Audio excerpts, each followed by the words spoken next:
행복한 믿음의 가정이라는 제목으로 하는 말씀 선포하겠습니다. 올 가정의 달이죠.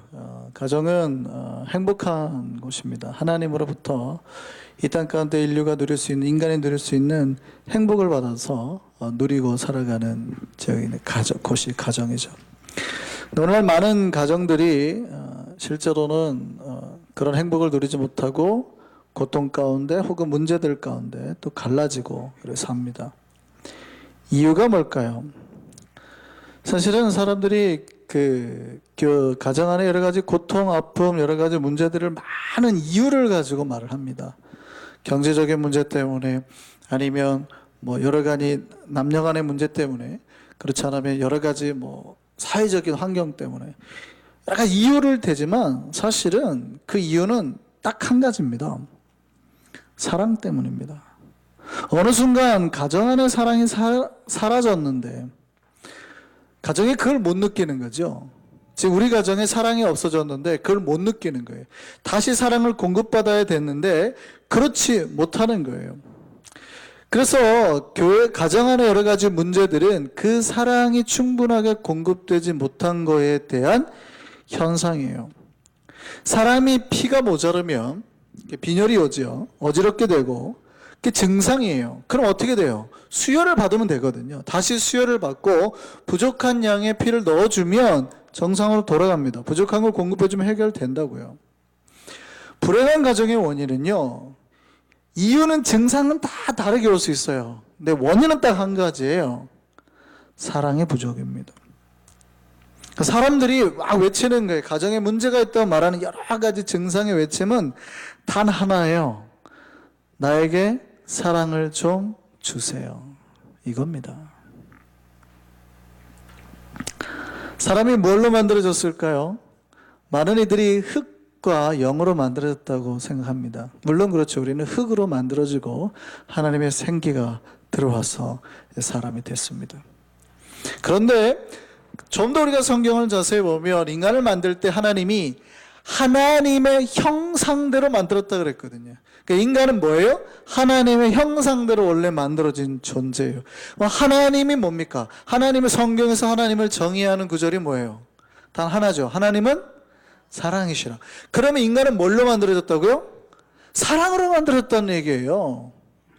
인간은 원래 사랑하기 위해서 사랑으로 가득 채워진 존재라는 겁니다. 그런데 그 사랑이 내 몸에서 빠져나가고 부족해지면 나타나는 현상이 뭐예요? 갈등과 고통과 싸움과 분쟁과 아픔들이라는 거죠. 이유는 뭡니까? 그 해결하는 방법은 뭐예요? 다시 사랑을 체험받으면 돼요. 하나님으로부터 그 사랑을 각 체험받으면 이 문제들이, 갈등들이 해결이 된다 이 말이에요. 인간은 뭐 하기 위해서 창조됐다고요? 사랑하기 위해서. 사랑 자체, 사랑 덩어리로 그냥 창조가 된 거예요. 이 사랑이 부족할 때에 병이 오고요, 심하면 죽음을 당합니다. 그러니까 인류가 하나님을 모르는 사람들이 이 땅을 살아가잖아요. 그들은 갈수록 뭘로 죽어요? 사랑이 없어서 죽어가는 거예요. 근데 하나님의 사랑이 공급되면 그들이 그러니까 사랑이 없으면 멸망의 길로 가는 거예요.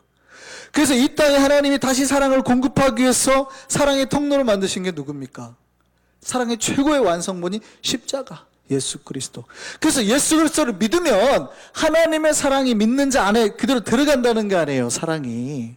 그럼 그 사랑을 받으면 멸망당할 자가 안 죽고 살아난다는 게 기독교의 진리예요. 우리 안에 뭐가 없어서 죽어가는 거예요, 지금? 사랑이 없어서. 우리가 왜 아픈 거예요? 왜 병이 오는 거예요? 사랑이 없어서. 사랑이 부족하면 죽음을 맞이하게 되는 거예요. 여러분 홀트 아동복지회 아시죠? 홀트 여사가 버려진 아이들 데려다 입양시키고 했던 거죠. 이 홀트 아동복지회가 시작이 되는 게 이제 한국에서 시작이 됐습니다. 6.25 때 전쟁으로 고아가 너무 많아지니까 이 아이들이 이제 입양하게 된 거죠. 처음에 이제 홀트 여사가 전쟁에 버려진 아이들, 거의 배고프고 굶고 기아 상태 병든 아이들을 데려다가 이제 돌봤는데, 좀 가능성 있는 아이들은 우선 병원에 두고 좀 살렸어요. 근데 진짜 병원에서 가망이 없다고 한 아이들은 자기 집으로 데려갔습니다. 먹을 게 없어요. 해준 거라고는 그냥 애들 안아주는 것밖에 없어요. 기도하면서. 근데 놀라운 결과가 일어났습니다. 병원에서 케어받고 살아날 거라고 케어받던 아이들은 거의 죽어버린 거예요. 근데 집에서 이미 포기하고 죽을 거라는 아이들이 다 살아난 거예요. 그러니까 뭐가 없어서 죽은 거예요? 병원에서 죽어간 아이들은 뭐가 없어서 죽은 거예요? 먹을 거요? 아니 먹을 거 있었다니까요. 과학, 의료, 약이 없어서 죽은 거예요? 아니 그것도 있었다니까요. 딱 차이는 하나예요. 사랑. 죽을 거라고 했던 아이를 이 홀트 여사가 안아줬더니 이 살갗 접촉 이거 하나 해줬더니 아이들이 살아나게 되더라는 거예요. 뭐가 없으면 죽어요? 사랑이 없으면 죽어요. 왜냐하면 인간은 하나님이 애초부터 사랑 덩어리로 만들어 놨거든요. 이게 피가 빠지듯이 사랑이 빠져나가면 병이 오고 죽어가는 거예요.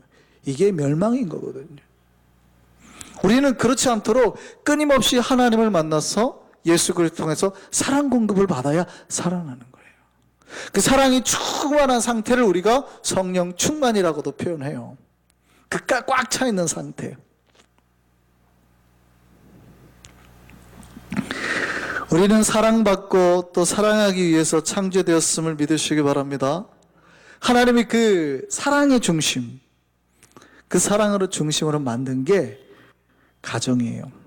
하나님이 직접 만든 공동체가 두 개가 있다고 그랬죠. 하나는 가정이고 하나는 교회.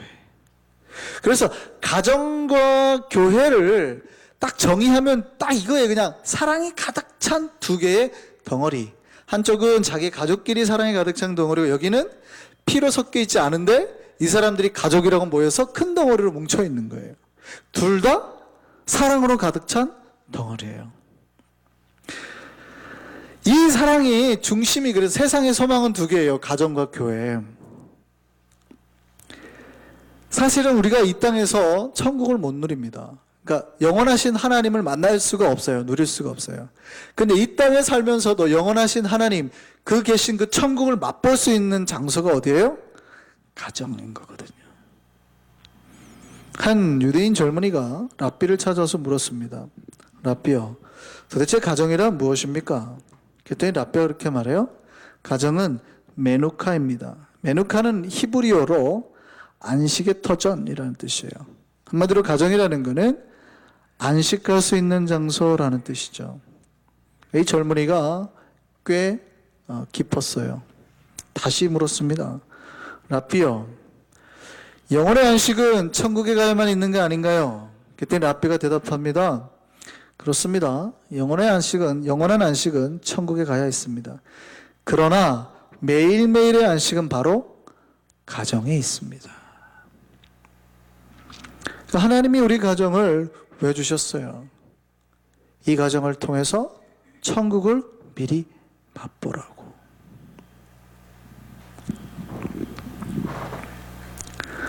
오늘 우리 가정이 어떻습니까? 천국입니까? 그래서 건강한 기독교는 이런 말이 있어요. 건강한 가정을 양산한다.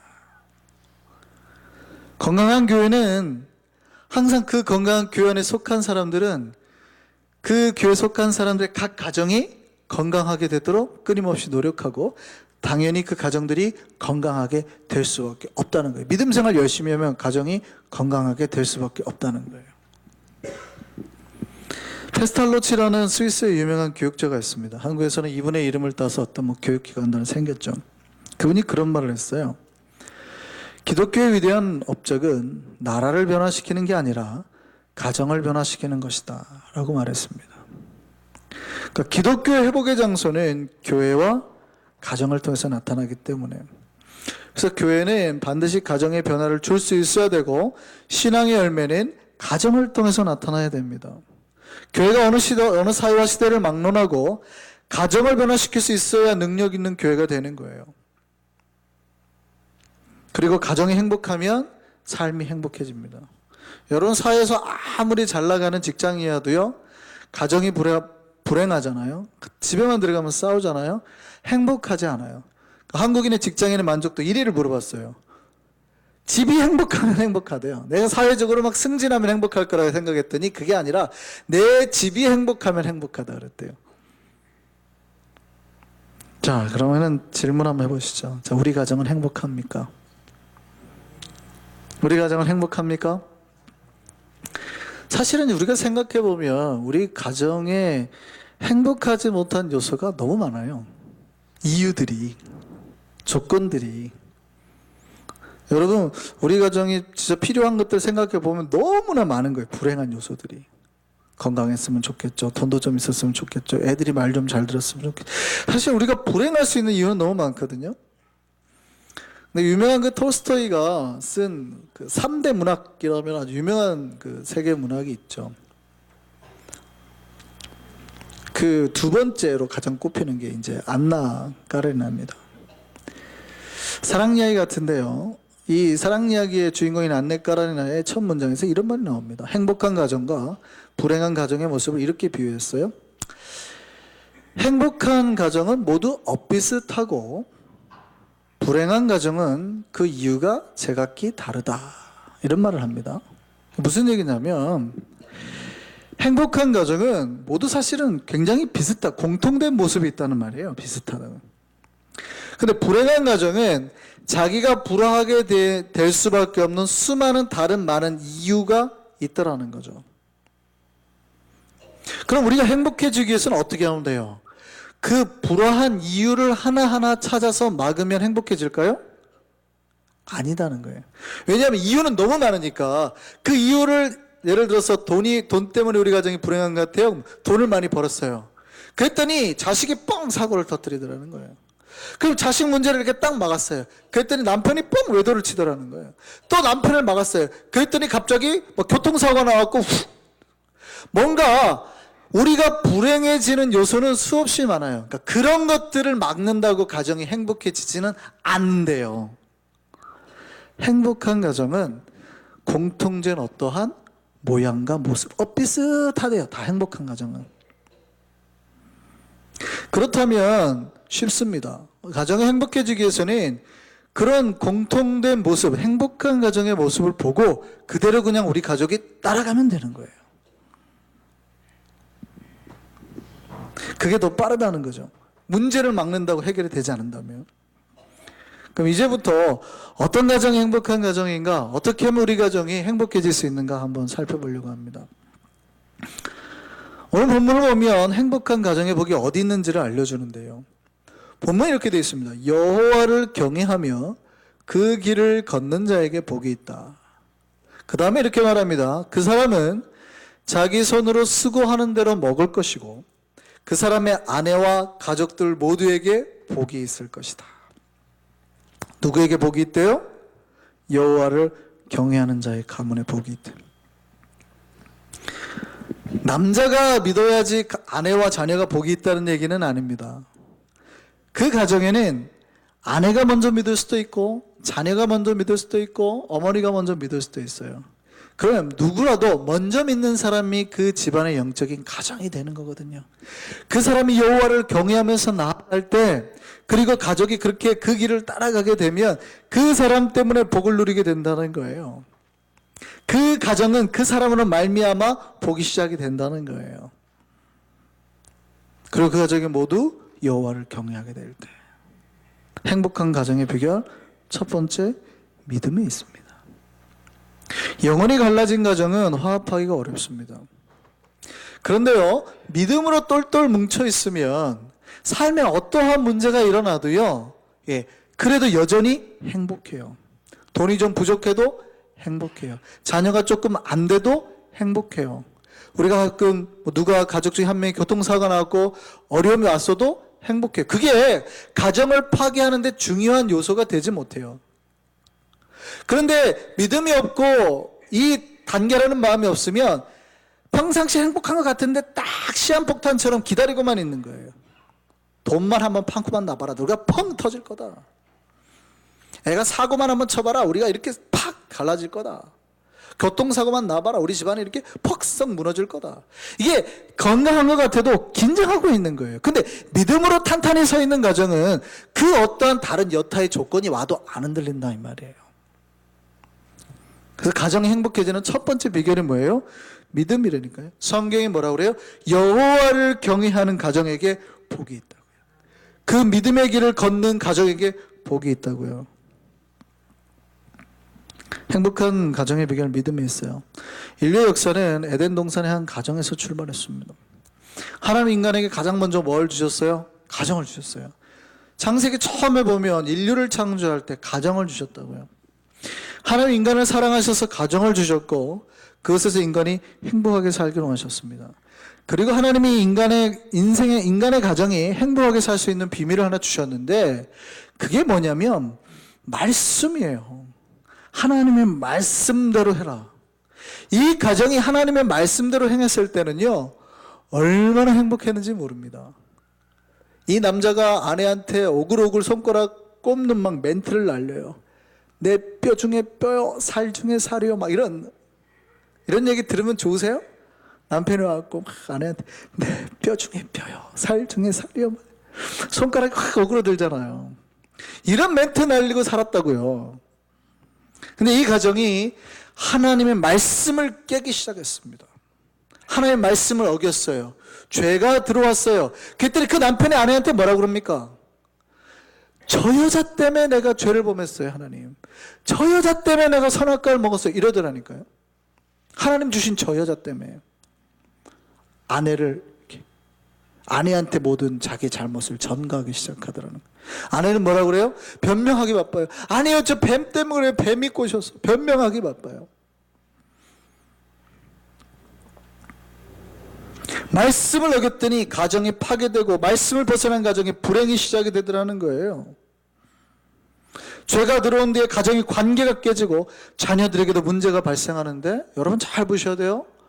하나님이 만드신 첫 번째 가정이 그 집 큰아들이 둘째 아들을 죽여요. 여러분 아담과 하와의 가정이 행복했어요? 불행했어요?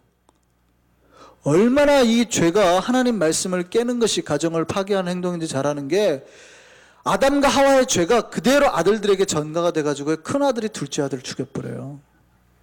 가정이 완전히 풍비박산이 나는 거예요.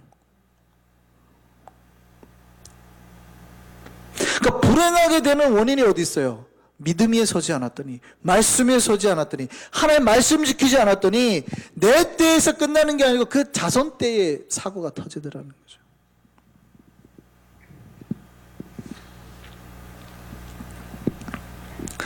여러분 행복한 가정으로 되려는 첫 번째 조건이요, 가족이 믿음 위에 서 있어야 돼요.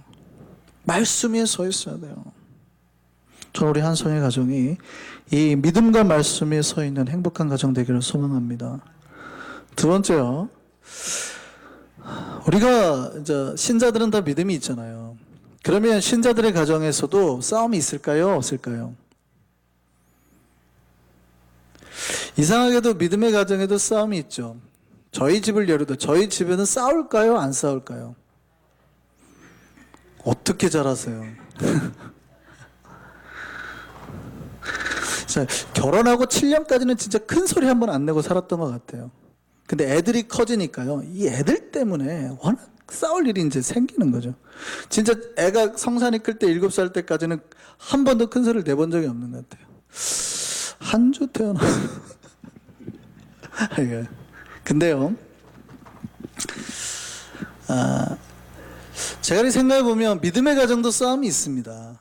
근데 왜 싸우냐면, 여러분이 이제 우리가 착각하는 게 뭐가 있냐면, 특히 이제 목회자 가정이나 믿음이 좋다는 중직자 가정에서 주로 그런 현상이 나타나는데, 믿음은 하나님의 말씀대로 사는 거잖아요. 그러다 보니까 중직자들이 오래 신앙생활하면 뭐를 잘하냐면 칼 가는 거를 잘합니다. 이렇게. 이건 말씀 가는 걸 말하는 거예요. 성경은 좌우에 날이 선 검이라고 그랬으니까 말씀이.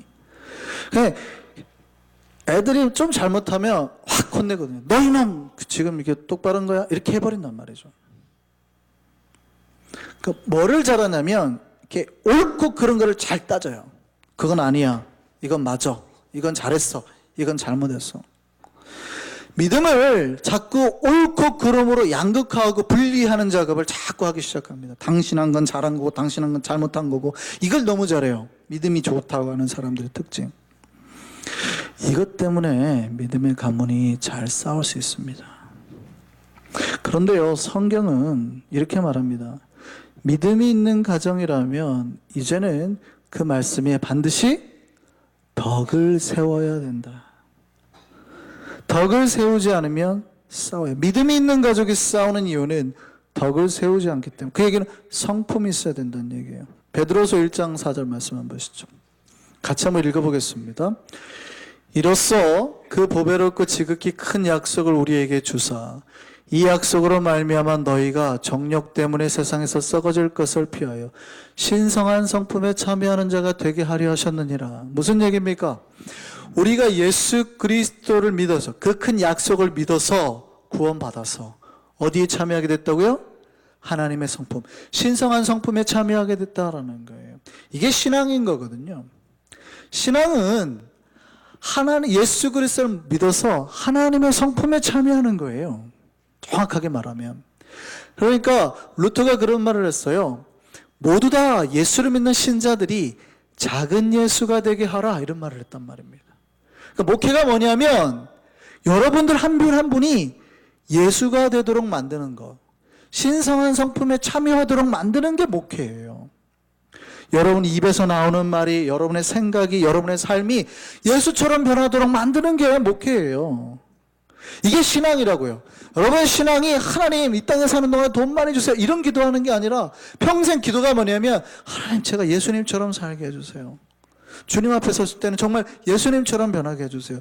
이거예요. 그 약속 받아서 우리가 하나님의 성품에 참여하게 되는 거. 그렇다면 하나님의 성품에 참여하려면 어떻게 해야 돼요? 그 다음 말씀 볼까요?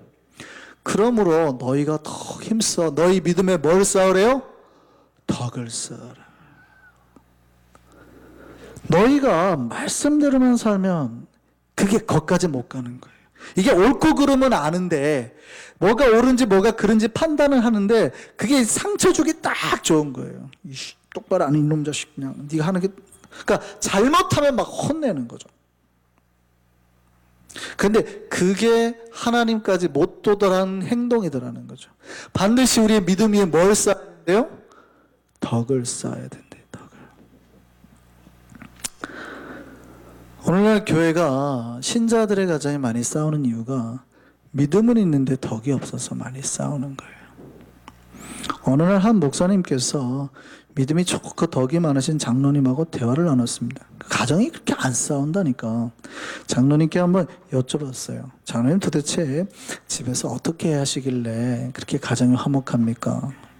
그때 자기 가문의 도에 대해서 말씀을 해주셨습니다. 특별히 훌륭한 시아버지가 되는 비결에 대해서 이렇게 말을 했습니다. 며느리가 들어왔는데 미국 며느리, 한국 며느리 상관할 거 없이 며느리가 처음에 결혼하고 이제 막 오면 여러 가지 집안 살림이나 어른들하고 생활해서 잘할까요? 잘못할까요? 뭐 현대는 더 많이 바빠서 그러긴 하지만 우리 이렇게 권사님들은, 집사님들은 예를 들어서 뭐 안의정 권사님 같은 경우는 도대체 그 밥을 몇 번 했을까요? 4, 50년 이상 지금 어떤 생활을 해오신, 그러니까 이 노하우가 요리 경력이나 생활 경력이 3, 40년 되신단 말이죠. 그런데 이제 막 며느리는 몇 년 됐을까요? 처음 입문한 거예요. 잘하게 보일까요? 못하게 보일까요? 그러니까 얼마나 가르치고 싶은 게 많겠어요. 처음에 이제 시집 와가지고 며느리가 밥상을 들고 왔대요. 근데 밥이 좀 질게 됐대요. 그러면 보통은 우리가 옳고 그름을 바로 아는 사람은 어떻게 해요? 며느라야, 밥이 좀 질다. 물을 조금만 줄이자. 이렇게 말할 수 있잖아요. 이게 나쁜 거예요? 나쁜 거 아니죠. 어쩌면 이렇게 옳게 말할 수 있잖아요. 근데 이게 믿음이 바른, 말씀이 바른 사람들의 특징이라는 거죠. 이분이 이랬대요. 아가야, 나이 많은 사람은 진밥이 좋단다. 잘했다. 이랬대. 근데 계속 밥을 질게 하면 좋은데 어느 날은 밥을 되게 해갖고 온 거죠. 그러면 어떻게 하면 돼요? 며느라야 내 이빨이 약해서 된밥 먹으면 아프니까 물 좀만 더 넣자 이러면 되잖아요. 근데 이분은 안 그랬대요. 아가야, 진밥도 좋지만 때로는 된밥을 먹어야 좋단다. 그래야 위가 튼튼해진단다. 잘했다 이랬대.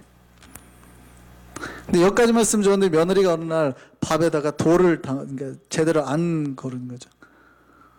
밥을 먹는데 돌이 나왔어요. 아그작 씹었어요. 그럼 어떻게 할까요? 괜찮은 시아버지는 조용히 빼가지고 밥상에 탁 혼 안 내고 그죠?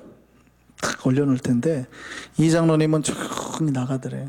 화장실 가는 척하고 거기서 싹 뱉어서 화장실에 딱 버리고 돌아와서 밥을 맛있게 먹었대요. 여러분, 진실을 이야기하는 것도 중요하지만 때로는 상대 약점이 되는 진실은 조용히 덮는 게 가정을 지키는 덕이라는 거예요.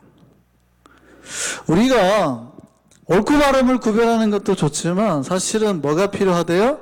그 믿음 위에, 그 반석 위에 덕을 쌓아가는 게 더 필요하대요. 알면서도 그냥 모른 척 해주는 거. 그게 가정을 지키는, 행복한 가정을 만드는 비결이래요. 이치순 집사님이 이그랭 집사님을 물끄러미 쳐다보시네요. 그 말씀을 하는데 좀 조용히 넘어가줘라 그런 얘기 같은데. 세 번째입니다. 행복한 가정을 만들기 위해서는요, 대화가 필요하답니다. 이런 말이 있어요. 말 안 듣는 아이 뒤엔 말을 못 듣는 부모가 있다. 우리 아이가 말을 안 듣는 이유는 부모들이 말을 잘 못 듣기 때문에. 좋은 부모, 성숙한 부모가 되려면 자녀의 이야기를 잘 들을 줄 알아야 된답니다. 그러니까 대화할 줄 아는 능력을 가져야 된다요. 아이들이 대화는 말이 잘 능숙하지 않기 때문에 여러 가지 사인으로 온대요. 짜증이나 아니면 표정이나 아니면 투정이나, 이게 모든 게 사실은 대화거든요. 아이들은 대화하는 건데 이거를 부모는 자기의 말로만 하게끔 요구를 하는 거죠. 그러니까 대화가 안 통하는 거예요, 서로 간에. 우리 장로님이 이제 손주가 있어가지고 아기가 하는데 그 아기가 대화를 할 줄 알까요? 모를까요? 장로님께 한번 여쭤보죠. 아기가 대화를 합니까? 못합니까? 장로님 지난번에 저한테 그랬어요. 한다고. 말을 해요? 말을 하는 게 아니에요. 이게 자기가 조금 뭐 하고 싫으면요, 한대요. 그게 뭐예요? 대화거든요. 말로는 안 해도 내가 지금 싫으니까 건들지 마라. 아이들은 분명히 말을 하는데 어른들이 못 알아듣는다는 거죠.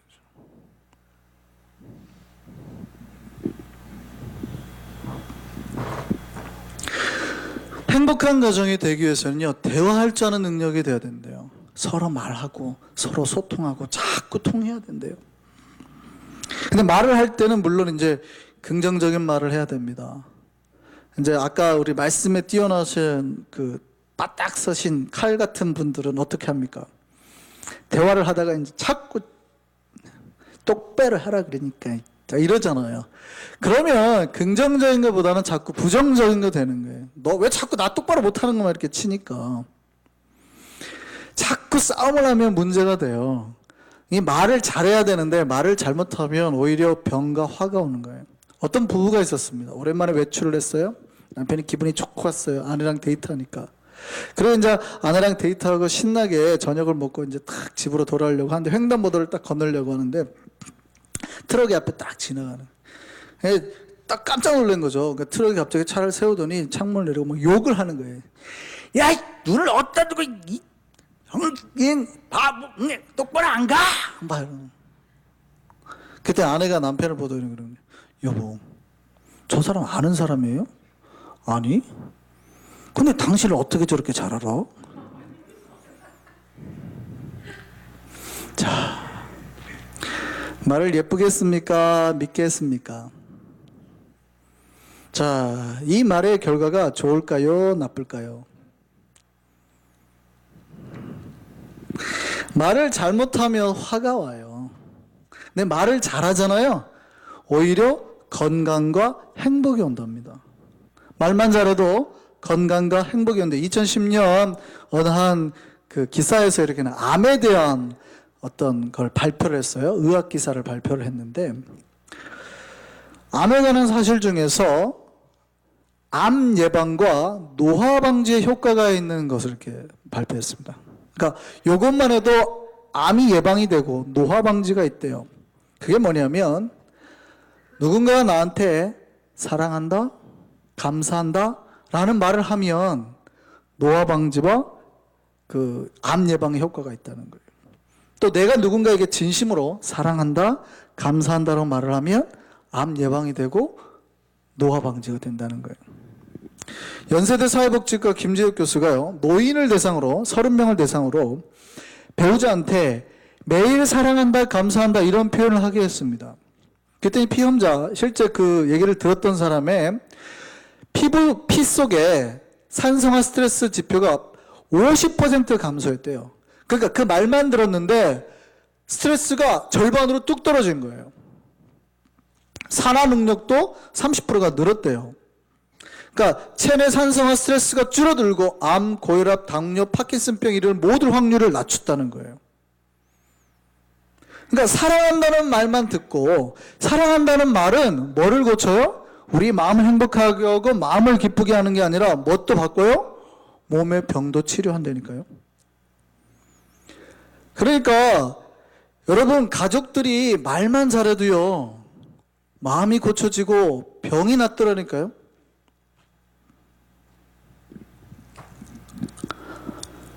반대로 생각해 볼 수도 있어요. 그럼 우리에게 암이 오는 이유는 뭐예요? 가정이 불화한 이유는 뭐예요? 우리에게 문제가 생기는 이유는 뭐예요? 여러분 잘 생각해 보실 필요가 있어요. 가정이 불화한 이유, 우리에게 병이 오고 암이 왔던 이유는 몇 년 동안 누군가가 나한테 최근 암이 발생한 1, 2년 사이에, 가정이 불화한 1, 2년 전에 진심으로 내가 누군가가 나한테 진심으로 사랑한다거나 감사한다거나 하는 말을 들은 적이 없는 거예요. 이거 이해되세요? 이거 공감하십니까? 누군가가 매일 나한테 사랑한다고 감사한다고 하면 내가 암에 안 걸린다니까요. 그런데 내가 만약에 암에 걸렸다거나 아니면 우리 가정에 문제가 왔다는 얘기는 잘 생각해 보셔야 돼요. 최근에 1, 2년 사이에 여러분이 그런 얘기를 들어본 적이 있는지 없는지. 진심으로 누군가 나한테 사랑해, 여보, 고마워 하고 손 잡아준 적 있어요, 없어요? 그게 2년을 만약에 넘어서면 병이 올 확률이 있는 거죠. 우리 가정에 왜 문제가 생깁니까? 우리가 왜 병이 왔습니까? 어쩌면 내가 누군가한테, 우리 가족한테 진심으로 손잡고 사랑한다고 해본 적이 없는 거예요. 최근 1, 2년 사이에. 아니면 다른 가족이 나한테 진심으로 손 붙잡고 사랑해라고 말한 적이 없는 거예요.